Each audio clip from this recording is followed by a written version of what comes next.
Internship കഴിഞ്ഞ് ഒരു 1.5 മാസം ഞാൻ വീട്ടിൽ ഇരുന്നുണ്ടാവും കേട്ടോ. ആ ടൈമിൽ നല്ല മടി വന്നിട്ടുണ്ടായിരുന്നു.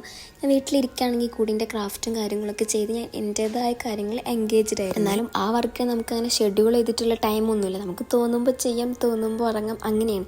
പക്ഷെ അതൊക്കെ മാറി മറിയാൻ പോവാണ്. ആ വിഷമം എനിക്ക് നന്നായിട്ടുണ്ട്. ഇവിടെയാണെങ്കിൽ കറക്റ്റ് ടൈമിന് എത്തണം, ഒരു ടൈം വരെ നമ്മൾ വർക്ക് ചെയ്യണം, അങ്ങനെ ഒരു ഷെഡ്യൂൾ ചെയ്തിട്ടില്ലേ. അപ്പോൾ അതൊരു കുറച്ച് ബുദ്ധിമുട്ടാണ്. പിന്നെ ഇവനാണ് കുടുവായതിന് ഒരു കാരണം കൂടെ ഉണ്ട്. എന്താ വെച്ചാൽ ഞാൻ രണ്ടാളും ഒപ്പം പഠിച്ചിരുന്നായിരുന്നു കേട്ടോ.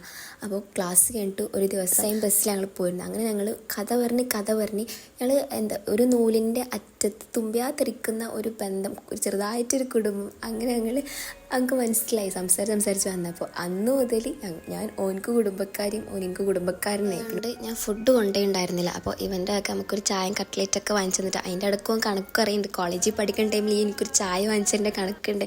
അത് ഇതുവരെ ക്ലിയർ ചെയ്തിട്ടില്ല എന്ന് പറഞ്ഞിട്ട്. പിന്നെ ഉച്ചയ്ക്ക് ശേഷം പിന്നെ വീണ്ടും നമ്മൾ വർക്കിന് ഇരുന്ന് കേട്ടോ. പിന്നെ ഇവനാണെങ്കിൽ ഹെഡ്സെറ്റൊക്കെ വെച്ചിട്ടാണ് വർക്ക് ചെയ്യുക. പെട്ടെന്ന് വർക്ക് ചെയ്യുമോ അങ്ങനെയാണെങ്കിൽ ചിലപ്പിൻ്റെ കലവില കേൾക്കേണ്ട വെച്ചിട്ടാവും. അങ്ങനെ പിന്നെ 5:30 നമ്മൾ വർക്ക് കഴിഞ്ഞ് നമ്മൾ വീട്ടിലെത്തി. അപ്പോൾ ഒരു സമാധാനം. പക്ഷേ നാളെ രാവിലെ വീണ്ടും റിപ്പീറ്റ് ചെയ്യണമല്ലോ എന്നാലേക്കുമ്പോൾ ഒരു വിഷമമുണ്ട്. എന്നാലും കുഴപ്പമില്ല. അപ്പോൾ ശരി.